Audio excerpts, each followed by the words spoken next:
What's up, ladies and gents, Ghost here, back with another Battlefield 4 tip for you guys today, and we're going to be talking about flying the jets, and in particular, speed control. So I can tell you guys, speed control is the most important aspect to master when flying the jets. It doesn't matter what you're doing, whether you're dogfighting, if you're banking to the left, you're banking to the right, you're in a vertical loop, you're doing some other sort of evasive maneuver, trying to get a enemy jet off your tail, or you're trying to get on the tail of an enemy jet, or even if you're just trying to line your jet up to take out a target on the ground, your speed control and being able to control that as optimally as possible is so important to master. So the optimal speed that you want to aim for is anywhere between 300 and 315. If you want to get really deep into things, I do believe it's between 308 and 310, although that's a pretty fine margin of error that you're giving yourself there. So especially for new players, I would definitely recommend going with the 300 to 315 margin. Now, this is no new news, right? We've all heard this bantered around, and especially if you're somebody who's been playing BF4 for some time now, or you played Battlefield 3, because back in those jets, the optimal speed was pretty much exactly the same as far as I can tell. You'll have probably heard these figures all over the forums in multiple videos, 300 to 315, that's the optimal speed. And people will sort of say that to you, but they don't really explain how to deal with that. And the issue here is that you're going to be turning your jet in all different kinds of directions. And Battlefield 4, being the deep game that it is, factors gravity. As you well know, when you fire bullets in the game, they drop, and gravity is a factor in the game. And that doesn't change when you're in the jets. So for example, controlling your speed when you're in a bank to the left or a bank to the right is not the same process as controlling your speed when you're in a loop-the-loop. And being in a loop-the-loop has three sort of different motions. First of all, you have the climb upwards where gravity is working against you, and you have to compensate for your speed there by speeding up more. Then you have the top of the loop where you're sort of flying level and it's pretty normal, and then you have the drop down where gravity is actually working with you, and in those situations you need to actually brake more than usual to stop your speed increasing more than what is optimal. And this is something that I struggled with for a long time. People just told me, hey, 300 to 315, that's the optimal speed. And I was like, right, okay, and didn't really realise that gravity was a huge factor in the game. And I was hitting accelerate, I was hitting decelerate, I was hitting my afterburner, I was kind of tapping between all these keys, and I was having to do a lot of work with my left hand until I figured out a much easier way to do things. So in a minute, I'm going to go and jump into one of the attack jets, and I'm going to show you guys the easiest way that you can learn to control your speed.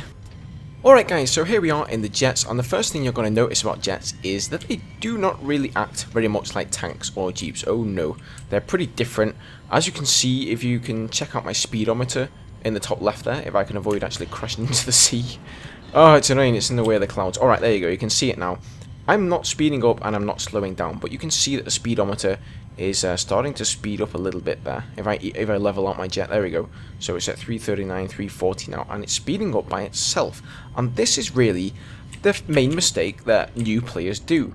They don't seem to realise that they don't actually have to press the accelerate button to make the jet go forward. It's not like a tank or like a jeep. So what new players will usually do is they will just hold down the accelerate button the whole time they're in the jet, and then they'll be like, oh, I gotta turn. They'll turn, they'll hit decelerate, and then they'll be doing this, swapping with their left hand between accelerate and decelerate. Or, obviously if they're playing on Xbox or PlayStation, they'll be using the controller to do that.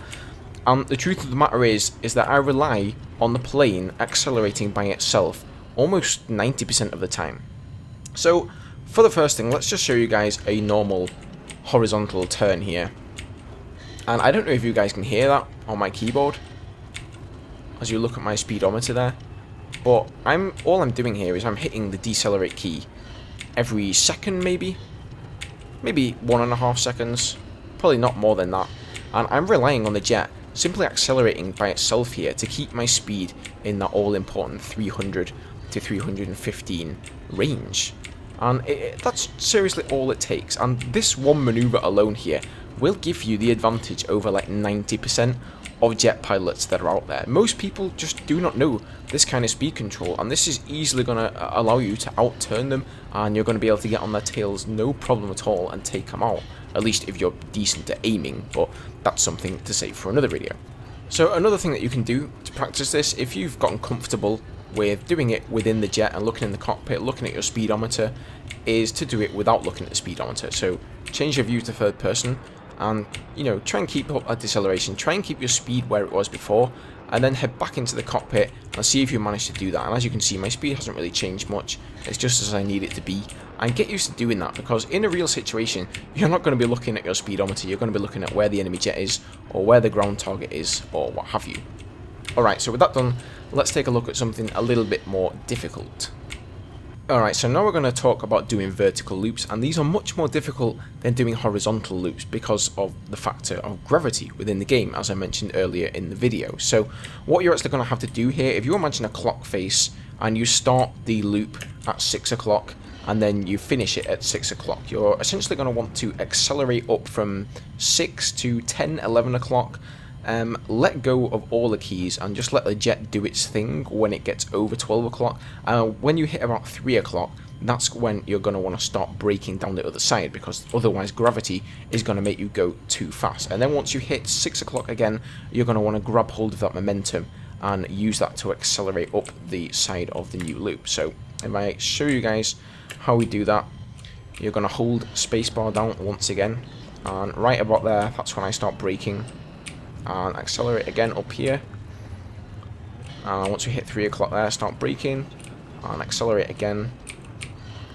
And it really is just a feeling of how you can do it. And once again, you can of course use the third person mode to sort of try and get better at it and get a feeling for how you're doing it. And then you can also of course do things like diagonal turns. Those are a little bit more tricky because it kind of factors both the horizontal turn and the vertical turn all in one package, but it's more like doing a vertical loop than anything else. So once again, you're going to brake down one side and then you're going to accelerate up the other and sort of stay at the top with your jet just doing its thing, not accelerating and not decelerating. Oh my god, I almost hit that jet then, that would have been disastrous. But as you guys can see, these maneuvers are not really too taxing. Yes, they do take a little bit of time and dedication to get used to doing, and a little bit of work, but once you've done that and you've got it down to muscle memory, then you're just able to fly the jets really well. Now, I'm not claiming to be like one of the best jet dogfighters in the world or anything like that. There are plenty of people out there who can take me out, but simply because I've gotten good at some of these simple techniques, I'm better than like 80 or 90% of people out there. And the truth is that people just can't be bothered to put in the time that it takes in order to get good enough at jet speed control to actually bother going in the jets at all. So you see so many people just jumping in the jets and they'll use it just so they can get on top of a mountain to snipe, or so that they can parachute into a certain conquest flag or something like that.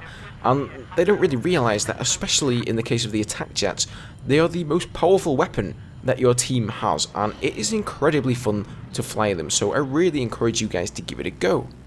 And to me, it's a lot like driving a car, right? When you learn to drive a car, you learn to use the accelerator, you learn to use the clutch, change the gears, use the brakes, and all those kinds of systems of the car, and you don't get your driver's license until you have all those things down to muscle memory, right? And for any of you guys or girls out there who know how to drive, you'll know that when you're driving, you don't think about changing gear, you don't think about putting in the clutch, you just do it because it's muscle memory.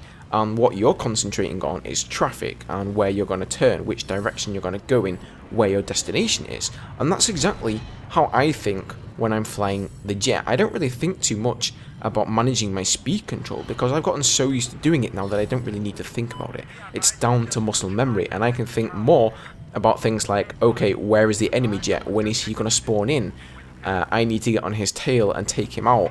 Or if the enemy jet isn't up, I need to be thinking, okay, what is my first target? Is the AA tank up, etc. And you can concentrate on things like that and have a whole lot more fun than just trying to concentrate on your speed control. So I hope this helps some of you guys out there who have trouble flying the jets and you seem to just jump in there and get shot down by the enemy jet pilot straight away. Hopefully give it a little bit of time, try out these speed control tips, and try and get better in them. And let me know if you want more jet tutorials down below. I did do some for Battlefield 3 back in the day, and I would be happy to do them for Battlefield 4 as well, if that's what you guys would like to see.